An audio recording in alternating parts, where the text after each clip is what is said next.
እንግዲህ የስፐርም ልገሳ የሚባለው ደግሞ ራሱን የቻለ የራሱ የሆነ ፕሮቶኮል አለ።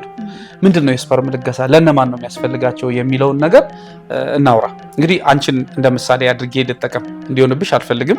ከሆነ ደግሞ አማራጩን በዚህ አጋጣሚ ታያዋለሽ። ለምሳሌ አንቺና ባለቤትሽ ተጋብታችኋል። አንቺ በበቂ ሁኔታ እንቁላል አለሽ። በቃ ጥሩ እንቁላል አለሽ፣ በጣም ኳሊቲ ያለው እንቁላል አለሽ። ነገር ግን ባለቤትሽ በህመም፣ በአደጋ፣ በእድሜ በተለያዩ ምክንያቶች የስፐርም ኳሊቲው ጥሩ አይደለም። ለምሳሌ አዞስፐርሚያ የሚባል ኬዝ አለ፣ ኦብስትራክቲቭ እና ነን ኦብስትራክቲቭ። እሱ ባለሙያዎች አትሊስት ያንቺ እንቁላል ካለ እና የባለቤትሽ ስፐርም ካለ በቃ ይሄንን ህክምና ተጠቅሞ ሁለታችሁ አክሴፕት አድርጋችሁበት ሁለታችሁም ተቀብላችሁት ሁለታችሁም አምናችሁበት የምታደርጉት ወይም የምትጠቀሙት የህክምና አማራጭ ነው ማለት ነው። እንዴ ከሌላ ሴት ማነው ከሌላ ወንድ ሌላ ሄዳ አታገባም እንዴ ሄዳ ምናምን ይሉሻል። ግን ባልና ሚስት ያያያዛቸው ልጅ አይደለም፣ አብሮ ያገናኛቸው ልጅ አይደለም፣ ፍቅር ነው፣ አብሮ መኖር ነው። ልጅ መውለድ ግዴታ አይደለም። ኦኬ፣ በባልና ሚስት መካከል ስለተጋቡ ልጅ ግዴታ ወለዱ ማለት አይደለም። ልጅ ካስፈለጋቸው ደግሞ ኦፕሽኖች አሉ፣ የህክምና አማራጭ አለ። እሱን ካልተቀበሉ ደግሞ ጉዲፈቻ አለ፣ እሱም ይቻላል።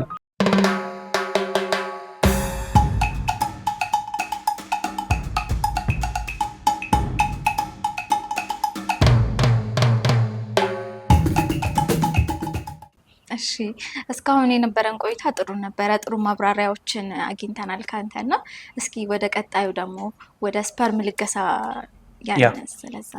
እንግዲህ የስፐርም ልገሳ የሚባለው ደግሞ ራሱን የቻለ የራሱ የሆነ ፕሮቶኮል አለ። ምንድነው የስፐርም ልገሳ ለነማን ነው የሚያስፈልጋቸው የሚለውን ነገር እናውራ። እንግዲህ አንቺን እንደ ምሳሌ አድርጌ ልጠቀም እንዲሆንብሽ አልፈልግም።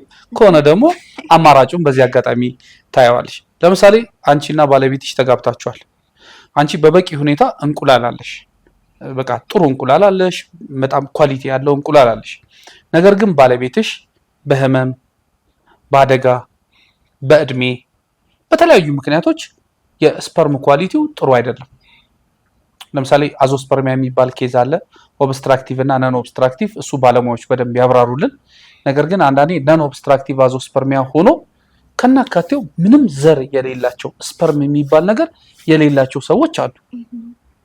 እነዚህ ሰዎች ቢሆኑ ለምሳሌ ባለቤትሽ እንደዚህ አይነት ኬዝ ውስጥ ቢሆን አደጋ ምንም ሳይፈጠርበት በፊት ነው፣ በኢንፌክሽን ምክንያትም ሊሆን ይችላል፣ በተለያዩ ምክንያቶች ያንዳንድ በሱስ በጣም በተለይ በሱስ በተለይ እናወራለን በሌላ ፕሮግራም ካንቺ ጋር ወጣቶችን በደንብ ሳይሽ ወጣት ነሽ ከወጣቶች ጋር ወጣቶች ምን ማድረግ አለባቸው እንደዚህ አይነት ነገር የሚለው በደንብ ሰፊ ነገር ይዘን እንመጣና እናወራበታለንና የዛን ሰዓት እንደውም አንቺ ነሽ በደንብ ማብራሪያውን የምትሰጪን። ስለዚህ ምንድነው ምሳሌው አንቺ በቆንጆ ሁኔታ እንቁላል አለሽ፣ ነገር ግን የባለቤትሽ የስፐርም ሁኔታ ጥሩ ባይሆንና በቃ ልጅ የሚሆን ወይም ለልጅ የሚሆን ስፐርም ባይኖርም ምንድነው ሊሆን የሚችለው ሲባል ያላችሁ አማራጭ እናንተ ሁለታችሁ ባልና ሚስቶች ምንድነው? እንዴት ነው የወላጅነት ህልማችሁን አሳክታችሁ ልጅ መውለድ የምትችሉት? ያው ቅድም እንዳልከው የእንቁላል ልገሳው ተመሳሳይ የስፐርም ልገሳ ነው። ዩሲ እሱን ካልፈለጋችሁ ደግሞ ምንድነው የሚሆነው? በጉዲፈቻ ልጅ አምጥቶ ማሳደግ ነው። ግን ጉዲፈቻ ልጅ አምጥተሽ ስታሳድጊ ሪሊ በናቹራል ይሄ አመጠሽ ብለሽ የምትወልጁ አይነት ፊሊንግ አለ ወይ? የለም። እሱ እንደ ታካሚዎቹ ምርጫ ነው፣ እንደ ሰዎቹ እንደ ጥንዶቹ ምርጫ ነው። ነገር ግን አሁን የጠየቅሽን ጥያቄ ምንድነው የስፐርም ልገሳ ምንድነው ነው? ልክ ቅድም የእንቁላል ልገሳ ለሴቷ እንደተደረገላት ሁሉ የስፐርም ልገሳ በእንደዚህ አይነት መንገድ ይደረጋል። ምንድነው የስፐርም ልገሳ ሲባል እንዳልኩሽ የወንዱ የስፐርም ኳሊቲ ጥሩ ካልሆነ ከናካቴው ዘር የሚባል ነገር ከሌለ የተለያዩ ሙከራዎች ይደረጋሉ። ለምሳሌ ሰርጀሪ እንዲሰራለት ይደረጋል። እንደ ፔሳ ማይክሮቴሳ የሚባሉ ሰርጀሪዎች ተሰርተውለት ስፐርሙ እንዲገኝ በጣም ይሞከርና በዛ መንገድ ካልተገኘ ሊሆን የሚችለው ምንድነው የስፐርም ልገሳ ይደረጋል። የስፐርም ልገሳ ማለት በተመሳሳይ ሁኔታ ልክ ለሴቷ የእንቁላል ልገሳ እንደተደረገላት ሁሉ ለስፐርም ልገሳም አንድ አይነት ክራይቴሪያ ነው። የባልየው ፎቶ ሆስፒታል ውስጥ ይወሰዳል፣ ብለድ ታይፑ ይወሰድና ከዛ በኋላ ምንድነው የሚደረገው ወደ ኤጀንሲ ይላካል። ከዛ ፎቶ እነሱ ያያሉ፣ የተላከውን ሌሎች ዶክመንቶች ተያያዥነት ያላቸው መረጃዎች ኤጀንሲዎች ያዩትና ከባልየው ጋር ከፊቱ ከለር ቅርጽ፣ ካፍንጫው፣ ከጆሮ፣ ከፊቱ ቅርጽ፣ ከአይን ከለሩ፣ ከቁመቱ ጋር እንዳልኩሽ ፌኖታይፒካሊ ተመሳሳይ የሆነ ለጋሽ ይዘጋጅለታል ማለት ነው። ከዛ ያለጋሽ ወደ ሆስፒታል ይመጣና ስፐርሙን ይለግስና ከዛ ያንቺን እንቁላል ካንቺ ውስጥ ተለቅሞ ይወሰድና ላቦራቶሪ ውስጥ እንቁላልና ጽንስ ተፈጥሮ ያ የተፈጠረው ጽንስ መልሶ አንቺ ማህፀን ላይ ተደርጎ እንደማንኛውም ናቹራል ፕሬግናንሲ አርግዘሽ እንድትወልጂ ይደረጋል ማለት ነው። ይህ አሁንም በሀገራችን የተጀመረ የህክምና አይነት አይደለም። በነገራችን ላይ የስፐርም ልገሳ ሊጀመር ጫፍ ደርሶ ፓርላማ ራሱ ለውይይት ቀርቦ ነገር ግን አሁን እኔ ሪዙኑን በማላውቀው ምክንያት አጀንዳው ለሌላ ጊዜ ተላልፎ ይህ የስፐርም ልገሳ እንዳይደረግ ተከልክሎ ነበር። ይህ ለብዙዎቹ ሰዎች ለብዙዎቹ ጥንዶች ጥሩ ተስፋን ሰጥቶ የነበረ ነው። አሁን ግን ይህ ህክምና በሀገራችን ስላልተፈቀደ ሰዎች ይህንን ህክምና ለማድረግ ወደዛ አገር ይሄዳሉ ማለት ነው። አይሽ ይሄ አሁን ምንድነው ሲባል በቃ የህክምና አንድ አማራጭ ነው ማለት ነው። እዚህ ጋር ተመልከች አትሊስት ያንቺ እንቁላል ካለ እና የባለቤትሽ ስፐርም ካለ በቃ ይሄንን ህክምና ተጠቅሞ ሁለታችሁም አክሴፕት አድርጋችሁበት ሁለታችሁም ተቀብላችሁት ሁለታችሁም አምናችሁበት የምታደርጉት ወይም የምትጠቀሙት የህክምና አማራጭ ነው ማለት ነው። ነገር ግን እዚህ ጋር በጣም መታወቅ ያለበት ነገር ምንድነው የስፐርም ልገሳ ተደርጎለት እንደሚሰራለት ባልየው ብቻ አይደለም ማወቅ ያለበት ሚስትየዋም ማወቅ አለባት። ቅድም እንዳልኩሽ የህክምና ሲደረግ ባልና ሚስት ሁለቱም በኩል መጠን ሊገባቸውም ይገባል መረዳትም አለባቸው ማወቅም አለባቸው። ነገር ግን በሌላ አይነት መንገድ ማንም ሊያታልል ይችላል ማንም ሊያጭበረብር ይችላል በዚህ አይነት መንገድ ኦኬ ይሄ እንደዚህ ነው ያ እንደዛ ነው እየተባለ የሌለ ነገር ውስጥ መገባባት የለበትም ማወቅ አለባቸው። አሁንኛ ከዚህ ሲሄዱ የምንነግራቸው ምንድነው የስፐርም ልገሳ ለማድረግ ነው ምን ሄደው ይሉሻል። ሲሄዱ ባልየው መጀመሪያ ለሚስትየዋ ፈቃደኛ መሆኑን ኮንሰንት ፔፐር ላይ መፈረም ማወቅ እና ፈቃደኝነቱን መስጠት አለበት። ሆስፒታልም እዛም ሲደርስ መፈረም አለበት። ግን ቀጥታ እንደሄዱ የስፐርም ልገሳ ይደረግልን ብለው አይደለም የሚያደርጉት። ምንድነው የሚያደርጉት? ወንዶች እዛ ሄደው ከተመረመሩና ቼክ ከተደረጉ በኋላ ሰርጀሪ እንዲሰራላቸው መጀመሪያ ይደረጋል። ለምሳሌ እንደ ፔሳ ማይክሮቴሳ የሚባሉ ሰርጀሪዎች እንዲሞከር ይደረጋል። ለምን? ቀጥታ ስለሄዱና የስፐርም ልገሳ ስለፈለጉ ብቻ አይደረግላቸው። ምን ይደረጋል? ዶክተሮቹ ይሞክራሉ። ምክንያቱም የሚፈለገው ወይ አንድ ወይ ሁለት ጉድ ኳሊቲ ኦፍ ስፐርም ነው። ያንን ሁሉ ለማድረግ ተስፋ አይቆርጡም። ከዛስ ያንን ሰርጀሪ አድርገው ለማግኘት ይሞክራሉ። ለማግኘት በሚሞክሩበት ጊዜ በጣም ብዙ ነገሮች አሉ። ለምሳሌ እዚህ ጋር በጣም የሚታወቀው ነገር ምንድነው ወይም አድማጮቻችን ማወቅ ያለባቸው ነገር ምናልባት በዚህ ችግር ውስጥ የሚገኙ ይሄንን ሰርጀሪ ተሰርታችሁ ስፐርም ልናገኝላችሁ እንችላለን የሚል ምልከታ ካለ ከዶክተሮቹ ከመጣ ወንዶች ማወቅ ያለባቸው ወይም ጥንዶች ማወቅ ያለባቸው ሰርጀሪ ስለተሰሩ ብቻ ስፐርም ኳሊቲ ይገኛል ወይም ስፐርም ይገኛል ማለት አይደለም። ሰርጀሪ ሲሰራ አንደኛ ምንም አይነት ስፐርም ዘር ላይገኝ ይችላል። ይሄን ታሳቢ ማድረግ አለባቸው። ሁለተኛ ሰርጀሪው ተሰርቶ የተገኘው ስፐርም ኳሊቲው ጥሩ ላይሆን ይችላል። ሶስተኛ ሰርጀሪ ተሰርተው ስፐርሙ ተገኝቶ ከሷ እንቁላል ጋር ከሚስቱ እንቁላል ጋር ተቀላቅሎ ጉድ ኢምብሪዮ ላይፈጥር ይችላል። ሰርጀሪ መሰራት ማለት በሙሉ ኮንፊደንስ ዋው የኔ ስፐርም ተገኘ የሚል ምልከታ ላይኖር ይችላል። አይሹ ላይገኝ ይችላል። ኳሊቲ ኦፍ ስፐርም ላይገኝ ይችላል። ከእንቁላሉ ጋር ተቀላቅሎ ጉድ ኢምብሪዮ ሜክ ላያደርግ ይችላል። ግልጽ ነው። ይሄ ህክምናስ ህንድ ሄደው ነው ወይስ እዚህ አለ? እዚህ ቴሳ ማይክሮቴሳ ሰርጀሪ ተሰርተው የሚሞክሩ የተሳካላቸውም አሉ ያልተሳካላቸውም አሉ። ነገር ግን እኛ የምንነግራቸው ምንድነው ቀጥታ ስፐርም ልገሳ እንፈልጋለን ብለው ሲሉ እነዚህ ሰርጀሪዎች ተሰርተው መጀመሪያ መሞከር አለባቸው። ከዛ እንዳልኩሽ ካልተገኘ ጉድ ኳሊቲ ኦፍ ከሌለ ወይም ደግሞ ኢምብሪዮ ሜክ ካላደረገ ያንን ሪፖርት ሌጋል በሆነ መንገድ አያይዘው ነው ወዴት የሚልኩት? ወደ ኤጀንሲ የሚልኩት። ኤጀንሲ ለምንድን ነው የስፐርም ልገሳ ያስፈልጋቸው ብሎ ህጋዊ ጥያቄ ስለሚጠይቅ ኦኬ ያስፈልጋቸው እኛ እዚህ ሆስፒታል በባለሙያዎች ሰርጀሪ ሰርተንላቸው ምንም ስፐርም ልናገኝ ስላልቻልን በባልና ሚስት ሙሉ ፈቃደኝነት የስፐርም ልገሳ ሊያደርጉ ተስማምተዋል ማለት አለባቸው። ምኖቹ ዶክተሮቹም የሆስፒታሉ ባለቤቶችም ለኤጀንሲው። ይሄ የምነግርሽ ህጋዊ መንገድ ብቻ ብቻ በተመለከተ ከዛ ውጭ ያለው ስለማይመለከተኝ አንዳንድ ጊዜ ስሰማም ስለሚያናደኝ ባናወራው ይሻላል። እያወራውልሽ ያለው ታውን ይሄንን በተመለከተ ለምሳሌ ባልና ሚስት ሄደው ቀጥታ ስፐርም ልገሳ ነው ማድረግ የምንፈልገው ብለው ሆስፒታል ነው ቢሉ ሆስፒታሉ እሺ ብሎ ወደ አክሴፕት አያደርግም። ፈርስት ሌት አስ ትራይ አይደል ልንሞክርና እርግጠኛ እንሁን። በሪፖርታቸው ላይ እኮ ዜሮ ስፐርም ካውንት እንደሆነ ያሳያል። ነገር ግን በዚህ ሰርጀሪዎች ምናልባት ሊገኝ ይችላል ተብሎ ይባላል። የሰርጀሪ ኮስቱ ትንሽ ነው እና አጋጣሚ ሆኖ ደግሞ ሊገኝም ይችላል። አጋጣሚ ሆኖ ደግሞ የተገኘም አለ። ሰርጀሪ ተሰርቶላቸው ልገሳም ሳይሆን በራሳቸው ተደርጎ የወለዱም አሉ።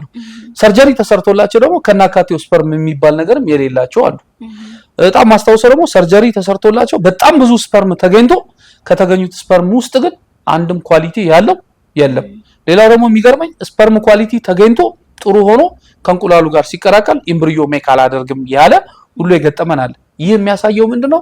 ሰርጀሪ ተሰራንና በሰርጀሪ ተሰራን ማለት የግድ ይገኛል ማለት አይደለም። ሰርጀሪ ተሰርተን ተገኘ ማለት ደግሞ ጋራንቲ አይደለሽ። ምን ሲሆን ከእንቁላሉ ጋር ተቀላቅሎ ጽንስ ፈጥሮ ጽንሱ አድጎ መወለድ ሲችል ነው ፐርፌክት ተብሎ የሚባለው። ግልጽ ነው አይደል? ስለዚህ ይህ ነገር ነው። ልክ የሴቷ ፕሮቶኮል በሄደ ቁጥር የወንዱ ፕሮቶኮል መሆን አለበት። እዚህ ጋር በጣም ትልቅ ኢሹ የሚያስነሳው ነገር ምንድነው? የሌጋሊቲ ጉዳይ ነው። አንዳንድ ቦታዎች ለምሳሌ በቃ ስፐርም እንደሌለው እየታወቀ እነዚህን ሁሉ ፕሮሲጀሮች እንደሌለው እየታወቀ ከሌላ ሰው ምን ኤቪደንስ አለሽ? ከሌላ ሰው ስፐርም አምጥተው ወይ ያንተን ነው የተጠቀምንልህ ቢልሽ ኢዚ ነው አይደል? መዋሸት ይቻላል። ግን በዚህ ሕክምና ውስጥ ዲሲፕሊን ይፈልጋል፣ ኤቲክስ ይፈልጋል፣ ሌጋሊቲ ኢሹ በጣም ይፈልጋል። ለዚህ ነው በተለይ በህንድ ሀገር በፌም ኬር ፈርቲሊቲ እነዚህ ነገሮች የማንደራደርበት ነው። ኢቭን ሕክምናቸውን ሁሉ አቋርጠው የተመለሱ አሉ። ለምን? ከዚህ ነግረናቸው ነው የሄዱት። መጀመሪያ እንነግራቸዋለን። የስፐርም ልገሳ የምታሰሩ ከሆነ መጀመሪያ እነዚህን ፕሮሲጀሮች መከተል አለባችሁ ብለናቸው ከዛ እዚህ ነግረውሽ ነው የሚሄዱት። አንዳንዱ ምን ብሎ ይነግረናል? አይ ሰርጀሪውን እንስራና ምንም የኔ ስፐርም ካልተገኘ ህክምናው መቀጠል አልፈልግም እመለሳለሁ ብሎ ይላል። መቼ ነው የሚነግርሽ? ሆስፒታል እዛ ደርሶ አይደለም የሚነግርሽ፣ እዚህ ደግሞ እናስፈርመዋለን። አንድ ሁለተኛ ደግሞ ምን ነገር አቋርጠውም የተመለሱ አሉ። ነግረናቸው በቃ ስፐርም አልተገኘም በቃ የሰርቪሳቸው ምናምን ከፈሉ ህክምናቸውን አቋርጠው የተመለሱ አሉ። አንዳሉ ሁለተኞቹ ደግሞ ድንገት ይሄ ባይሆንስ ሰርጀሪም ተሰርታችሁ ስፐርም ባይገኝስ ሲባል የሚጠይቁ ምንድነው ሌላ ያለው ፈርዘር ኦፕሽን ወይም ደግሞ ሌላ ኦፕሽን ምንድነው ሲባል የስፐርም ልገሳ። ኦኬ አሁን ኮንፊደንሳቸው ሙሉ ሆኗል። ኦኬ በራሴ እንዲሞከር አደርጋለሁ ካልተገኘ ደግሞ በቃ ወደ ልገሳ ገባለሁ ብለው የሚሉ አሉ። እንደዚህ አይነት ሰዎች እንደውም በጣም ሲሳካላቸው አይቻለው። ለምን? ሁለት ኦፕሽን ነው ይዘው ሄዱት። ከሆነ ሆነ ካልሆነ ደግሞ እንደዚህ ስናወራ ባልየውን ብቻ አይደለም ለብቻ ጠርተን እኩል ባልና ሚስት አብረው ሚስትየዋ አክሴፕት ማድረግ አለባት።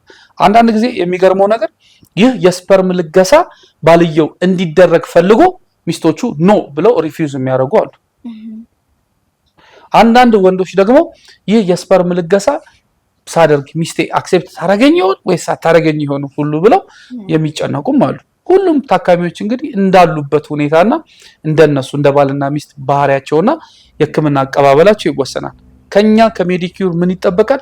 ሙሉ የሆነ ኢንፎርሜሽን ከአስከፈ ሳንደብቅ መንገር የኛ ስራ ነው። ሐሳብ ያስቀየራችኋቸው ደንበኞች አናስቀይርም። ሐሳብ ያልተረዱትን ነገር እዚህ መተው ተረድተው ያ ኦፕሽን ነው የምትሰጪው። ለምሳሌ ይሄን ካደረክ ሰርጀሪ ተሰርቶልህ ስፐርም ባይገኝስ ብለን ነው ጥያቄውን የምንለው። ከዛ ራሱ ይልሻል ስፐርም ካልተገኘማ አቋርጬ መምጣት ወይም ደግሞ ሌላ ምን አለ ሲሉሽ የስፐርም ልገሳም ሊኖር ይችላል። ኦኬ ምርጫው ለነሱ ነው እንጂ እንደ ስራ እንደ ቢዝነስ ምናምን ይዘሽው ይሄ ያለ ብለን ዋሽተን ኢንፎርሜሽን ደብቀን የምናደርገው የለም። እስካሁንም እኔም አድርጌ ማላቅም የኔም ባለሙያዎች እዚህ ያሉት ሜዲካል ላይ ያሉትም በፍጹም ይሄንን ነገር አድርገው አያውቁም። ይሄ መሆን የለበትም። ምክንያቱም ነገ ይሄ እኔ ሊስ ቢሆን ብለን ነው ማሰብ ያለብን። እኔ አሁን ባል ነኝ አይደል? ወንድ ነኝ። ሚስቴ እንደዚህ አይነት ነገር ዋሽታኛ አታላኝ ቢሆን ኖሮ ምንድነው ሊሰማኝ የሚችል? አሁን አንቺ ሴት ነሽ፣ ሚስት ነሽ። ባልሽን አታለሹ ወይም ደግሞ ዋሽተሹ እንደዚህ አይነት ነገር ቢሆን ነገ ተነገ ወዲያ ደስ ይላል? ልክ ይሄን ሰርቪስ ስትሰጪ እኔ ብሆን ኖሮ በዚህ ጉዳይ ውስጥ ብለሽ ራስሽን በደንብ መገምገም አለብሽ። የስራ ጉዳይ ብቻ አይደለም። ስለዚህ ግልጽነት ከዚህ ነው። ትሪትመንት ፕላንም የሚላከው ለዚህ ነው።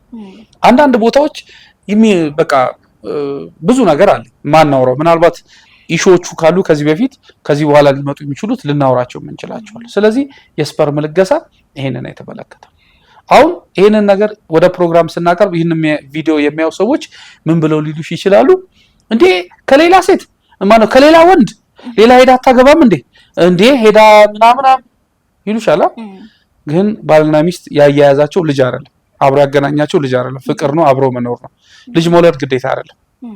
ኦኬ፣ በባልና ሚስት መካከል ስለተጋቡ ልጅ ግዴታ ወለዱ ማለት አይደለም። ልጅ ካስፈለጋቸው ደግሞ ኦፕሽኖች አሉ፣ የሕክምና አማራጭ አለ። እሱን ካልተቀበሉ ደግሞ ጉዲፈቻ አለ፣ እሱም ይቻላል። ነገር ግን ይሄን ለሚፈልጉ ሰዎች ነው እኛ ይሄንን ፕሮግራም እየሰራን ያለ ነው ማለት ነው። ስለዚህ የስፐርም ልገሳ በዚህ መንገድ ነው ሊሆን የሚችለው ማለት ነው። ሶስተኛም አለን አይደለ? ሁለቱንም የሚፈልጉ ሰዎች ሊኖሩ ይችላሉ። ሁለቱንም የሚፈልጉ ሰዎች ደግሞ አሉ። ይሄ ትንሽ ሰፊና ውስብስብ የሚመስል ግን ቀላል የሆነ ነገር ነው። ምን እንደሆነ ልንገርሽ። እነዚህ በፊት ይህ ሕክምና በህንድ ሀገር ተከልክሎ ነበር። አሁን ግን ከ2 ዓመት በፊት ወደዚህ ተፈቅዷል። በህግ ነው የተፈቀደው። ለነማን ነው የተፈቀደው ሲባል ባልና ሚስት እንግዲህ ልጅ ለመውለድ የሴቷ እንቁላልና የወንዱ ስፐርም መኖር አለበት። ለምሳሌ በህመም ምክንያት፣ በአደጋ ምክንያት፣ በተለያየ ምክንያት እና በእድሜ ምክንያት የእሷ እንቁላል ካለቀ የእሱ ስፐርምም ከሌለ እነዚህ ሁለቱ ጥንዶች ግን መውለድ ፈለጉ። ምን ያድርጉ? ሁለቱንም ወደሚለግስ ይሄንንም በምርመራ ተረጋግጦ አምነውበት ተነጋግሮ ገና ሕክምናውን ከመጀመራቸው በፊት እዚሁ ሀገር ካሉበት ሀገር አምነውበት ነው መሄድ ያለባቸው። እዛ ከደረሱ በኋላ እዛ ከወሰድናቸው በኋላ የእናንተ ጉዳይ ብለው የማይፈለግና ያልተዘጋጁበት ፕሮግራም ውስጥ እንዲገቡ አይፈለግም። ጥሩም አይደለም። ምንድነው የሚሆነው ሲባል ባልና ሚስት ምን ይሆናሉ? በእንደዚህ አይነት መንገድ ራሳቸው ተነጋግረው አምነውበት ያሉበት ሁኔታ ተነጋግረው አምነውበት ነው ወደዚህ አይነት ልገሳ ውስጥ የሚገባው። ይህ ፕሮቶኮሉ ምንድነው? እሷ ቅድም እንዳልኩሽ የእንቁላል ልገሳ ሲሰራ ያለው ፕሮግራም ፎቶ ተነስታ ፌኖታይፒካሊ ለሱም ፌኖታይፒካሊ ተዘጋጅቶ ስፐርምም እንቁላልም ለጋሾች ናቸው መተው አይተዋወቁም። ስፐርምም እንቁላል ለጋሾችም አይታወቁም። መተው ሆስፒታል ላይ ስፐርምም እንቁላልም ለግሰው የተለገሰው ስፐርምና እንቁላል አንድ ላይ ተደቃቅሎ ጽንስ ፈጥሮ ያ የተፈጠረው ጽንስ ሚስትየዋ ማህፀን ላይ ተደርጎ እንድትወልድ ይደረጋል። በነገራችን ላይ ይህ ልገሳ ይሄ ቦዝ ዶኔሽን የሚባለው የመሳካት እድሉ በተለይ በፌም ኬር ፈርቲሊቲ 95% ነው። ምክንያቱም ስፐርምም እንቁላልም ሲመጣ ለጋሾቹ ኳሊቲ ኦፍ ስፐርም እና ኳሊቲ ኦፍ ኤግ ስለሚመጣ የኢምብሪዮ ጥያቄ አይኖርም። ዘ ኦንሊ ቲንግ የሚፈለገው ማን ነው? የሴቷ ንጹህ ማህፀን ብቻ ይኑራት። በቃ ይሄ ነው ያለው ፕሮግራም። ነገር ግን ይህ ፕሮግራም ለነማን ነው የሚያስፈልገው ሲባል ቅድም እንዳልኩሽ የእሷ እንቁላል አልቆ የእሱም ስፐርም የማይሆን ከሆነ አንዳንዴ የእሱ ስፐርም ይኖራል፣ ነገር ግን የስፐርም ኳሊቲው ጥሩ ካላይደለና ኢምብሪዮ ሜክ የማያደርግ ከሆነ ባልየው በሙሉ ፈቃደኝነት ሚስትየዋን በሙሉ ፈቃደኝነት ይህን ፕሮግራም ለማድረግ የሚፈልጉ፣ አንዳንድ ጊዜ ደግሞ ባሎቻቸው በተለያየ ምክንያት ይፋታሉ። ሲፋቱ ሜሬጅ ሰርቲፊኬት አላቸው፣ ዳይቮርስ ሰርቲፊኬት አላቸው። ዳይቮርስ ሰርቲፊኬት እና ሜሬጅ ሰርቲፊኬት ይዘው መጥተው ይህንን አገልግሎት ለማግኘት የሚፈልጉም አሉ። ያ ማለት ሌላ ጥያቄ ምናልባት ሌላ ኢሹ ሊያስነሳ ይችላል። ይሄ ሲንግል ማምን ማበረታታት ነው የሚባል ነገር ያስኬዳላል። ግን ታካሚዎች ህጋዊ ዶክሜንት እስካቀረቡ ድረስና አገልግሎቱ ማግኘት እስከፈለጉ ድረስ ይህም አገልግሎት ይሰጣል። ይሄ ነው። ለምሳሌ ብዙ ሴቶች ባሎቻቸው ሞተዋል እና ሌላ ባል ሳይወልዱ ምናልባት የሞቱ አሉ እና ሌላ መውለድ ከፈለጉ በቃ ይሄ አገልግሎት እስካለ ድረስ የተፋቱበትንና የተጋቡበትን ዶክሜንት አቅርበው እሷ በሙሉ ፈቃደኝነት ከሁለቱም ልገሳ አድርጋ እንቁላል ካላት ደግሞ የስፐርም ልገሳ ማድረግ እፈልጋለሁ ብላ ይሄንን ነገር ልታደርግም ትችላለች ማለት ነው። ይሄ የሁለቱም ልገሳ ነው ማለት ነው። ይህ ህክምና አሁን ይህ አማራጭ ብዙ ነገሮችን ሊያመጣ ይችላል። ብዙ ጥያቄዎች ግን ሆስፒታሉ ህጋዊ ነገሩን ከተከተለ በተለይ የህንድ ሀገር መንግስት ይህን ህክምና እንዲያደርጉ የሚያስፈልጉትን ክራይቴሪያዎች አስቀምጦላቸው በዛ ክራይቴሪያ ከተካሄደ ብዙ ሰዎች በዚህ አይነት መንገድ የሚወልዱ አሉ። ተመልከች፣ እነዚህ ሁለቱንም ልገሳ ባልና ሚስት አብረው እየኖሩ ራሱ አለ።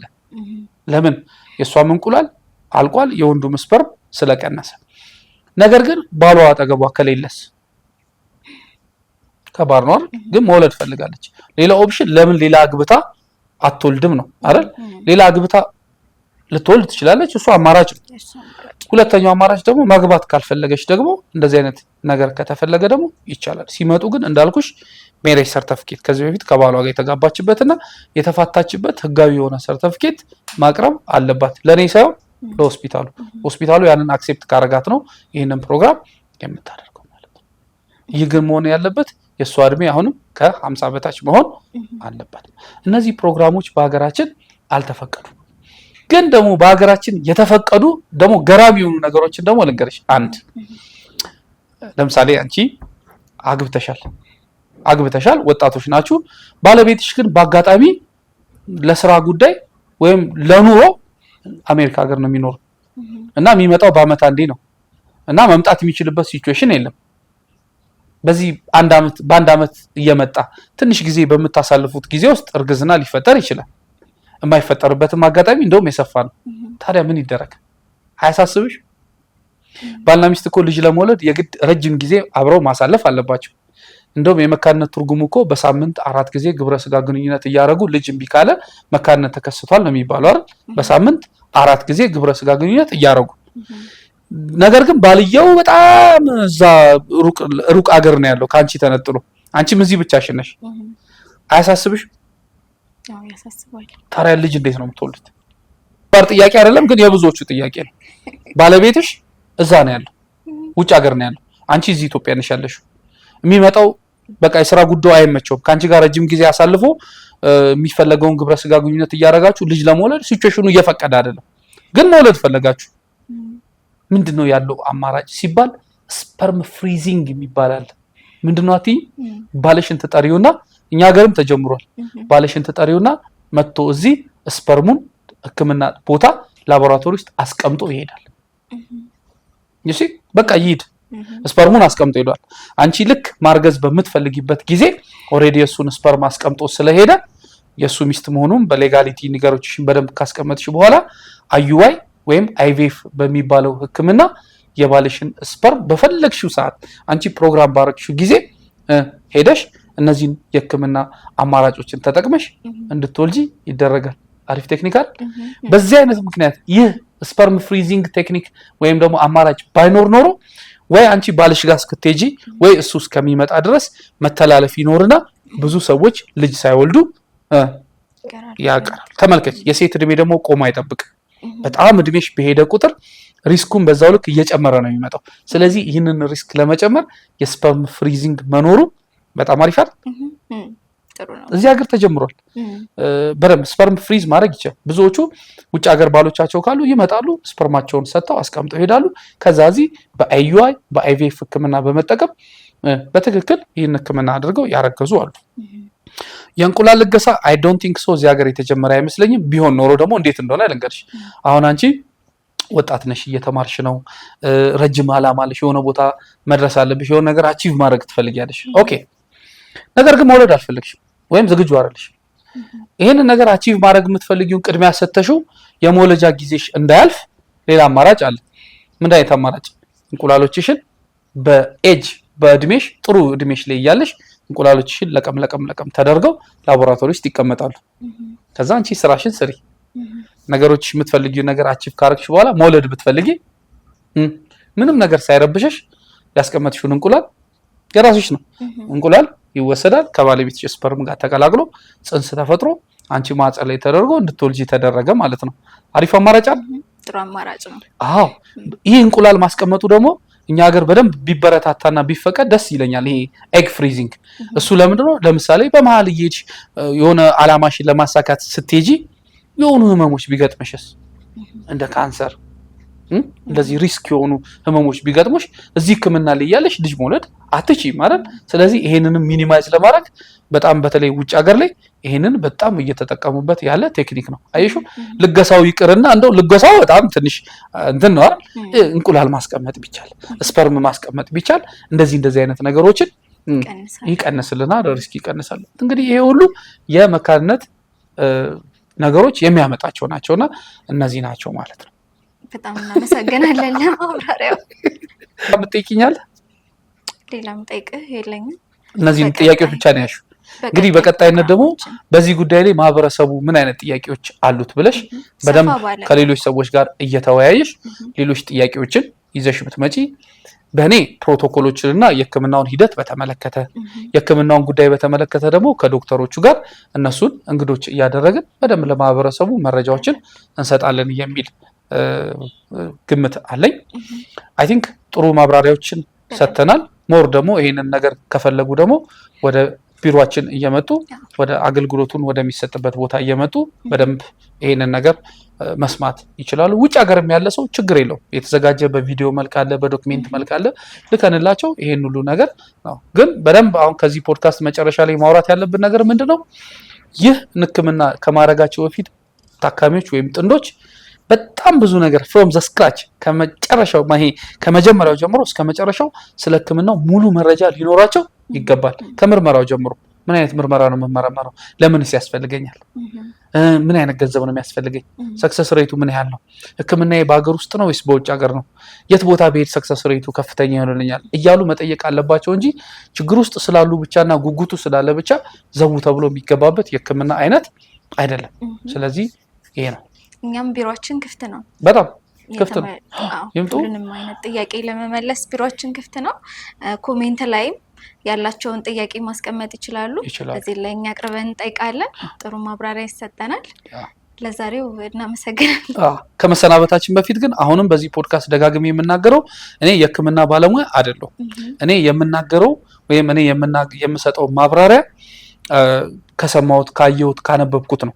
ኦኬ፣ እሱ ነው በደንብ መታየት ያለበት። የሕክምናውን ጉዳይ በተመለከተ ባለሙያዎች ናቸው እንዲያብራሩ የምፈልገው። ኦኬ፣ ምናልባት እኔ ጫፉን ተናግሬ የሕክምና ባለሙያዎችን እየጋበዝን ሊያብራሩልን ይችላሉ ማለት ነው። ስለዚህ ይሄን በደንብ ይታሰብ። ምናልባት ቅድም በሰጧቸው እነዚህ የልገሳ ፕሮግራሞች ላይ የእውቀት ክፍተት ካለ፣ የመረጃ ክፍተት ካለ ወይም ደግሞ አይ ይሄ ብለው ሌላ የተለየ ሀሳብ ያላቸው ካሉ ደግሞ ለመታረም ዝግጁ ነን። እንደገና ቢሮአችን መጥተው ደግሞ ፖድካስታችን ላይ መጥተው ደግሞ የጎደለውን እንዲሞሉ የተንሻፈፈውን እንዲያስተካክሉ እድሉን እንከፍታለን። በጣም ብዙ ባለሙያዎችን ጠርተን በደንብ መነጋገር እንችላለን ማለት ነው። እዚህ ጋር ትወልዳለህ የሚለውን የፍቃዱን መጽሐፍ ይዣለሁኝ። እኔ አንብቤው በደንብ ብዙ ያላወኳቸውን ነገሮች አውቄያለሁኝ። እናንተም እንግዲህ 8ኛ መጽሐፍህ ነው እና ጃፋር መጽሐፍት መደብር ላይ ታገኙታላችሁ። ሁላችሁም አንብቡት። ከዚህም ውስጥ ደግሞ ብዙ ጥያቄዎችን እያወጣን ማብራሪያ ትሰጠናለህ። በትክክል በተለይ እኔ ያዘጋጀሁት መጽሐፍ ስለሆነ በዚህ ላይ ስለ ፕሮቶኮሉ፣ ስለ ሕክምናው ሂደት እና ሌሎች ኤክስፒሪየንሶችም የተጻፈበት ስለሆነ ብዙ ሰዎች በተለይ በዚህ ችግር ውስጥ የሚገኙ ሰዎች ቢያነቡት ብዙ ነገር ያተርፉበታል። የት ይገኛል? ጃፋር የመጽሐፍት መደብር እንዲሁም ቴሌብር ላይ፣ ዘመን ገበያ ላይ ኦርደር ቢያደርጉ ያሉበት ማንኛውም ቦታ ላይ ሊያገኙት ይችላሉ። ይሄ መጽሐፍ ብዙ ሰዎች አንብበውታል። የሕክምና ባለሙያዎችም አንብበውበት ተችተውታል፣ ኮሜንት ሰጥተውታል፣ ወደውታል። እንደውም አሁን በጣም በተለያዩ ሶሻል ሚዲያ ላይ ከዚህ ላይ ሁሉ ኮንተንት እየወሰዱ ብዙ ማብራሪያዎችን እየሰጡ እንደሚገኙ እያወቅን ነው። ይህንን መጽሐፍ እንዲያነቡት በዚሁ አጋጣሚ ስለጋበሽልኝ እጅግ አድርጌ አመሰግናለሁ። የጠየቅሽኝም ሁለቱ ጥያቄዎች በተገቢ መንገድ በገባኝ ባና ባወቅኩት ልክ ማብራሪያ ሰጥቻለሁ ብዬ አስባለሁ። ለሚቀጥለው ደግሞ እንዲሁ የሌሎች የኮሚኒቲ ጥያቄዎች ካሉ በዚህ ጉዳይ ላይ ያሉ ፕሮቶኮሉን በተመለከተ ብዙ ሀሳብ አስተያየቶች ካሉ ከህብረተሰቡ ተቀብለሽ ይዘሽ መተሽ ሌላ ቆይታ እናደርጋለን የሚል እምነትና ተስፋ አለኝ ማለት ነው። እንግዲህ ሌላ ነገር የምትይ ነገር አለ? ያው መጽሐፉ ያንብቡት፣ እንጋብዛቸዋለን። እንግዲህ ቤተሰቦች እንግዳ ሆኜ አይደለም የመጣሁት ዛሬ። ያው አብረን ነበር ዲስከስ ያደረግነው ከወጣት ራሔል ጋር ብዙ ነገሮችን እንዳተረፋችሁና ብዙ ነገሮችን እንዳገኛችሁ እርግጠኛ ነኝ። በተለይ ብዙ ጥያቄዎችን ትጠይቃላችሁ ስለ ሕክምናው ፕሮቶኮልን በተመለከተ። ይህንን እንግዲህ ፖድካስት ላይ እየገባችሁ ለቤቱ አዲስ ከሆናችሁ ሰብስክራይብ እያደረጋችሁ እንዲሁም ይህንን ሕክምና ለሚፈልጉ ሰዎች ደግሞ በኢትዮጵያ ብቻ ሳይሆን በተለያዩ ዓለም ሀገራቶች ላይ እንዲዳረስ ላይክ፣ ሼር፣ ሰብስክራይብ እንዲሁም ሪፖስት እያደረጋችሁ ይህንን ፖድካስት እንዲያዩት ብትጋብዙልን ብዙ መረጃዎች ታገኛላችሁ የሚል እምነት አለን። እንግዲህ ራሔል ለሚቀጥለው ጊዜ ሌሎች ጥያቄዎችን በተለይ እኔ ልመልሳቸው የሚችሉ ጥያቄዎችን ይዛ ከመጣች አብረን ቆይታ እናደርጋለን። እኔም ማልመለሳቸው በባለሙያ መመለስ ያለበት ነገር ደግሞ ካለ ከነሱ ጋርም ቆይታ ታደርጋለች ማለት ነው። በሌላ ፕሮግራም እስከምንገናኝ ድረስ አብረን የቆየ ነው። እኔ ፍቃዱ ተስፋዬ ነበርኩኝ። እኔ ራሄል ነበርኩኝ። በሌላ እንግዳና በሌላ ለየት ባለ ፕሮግራም እስከምንገናኝ ድረስ መልካም ጊዜ ይሆንላችሁ። ባባይ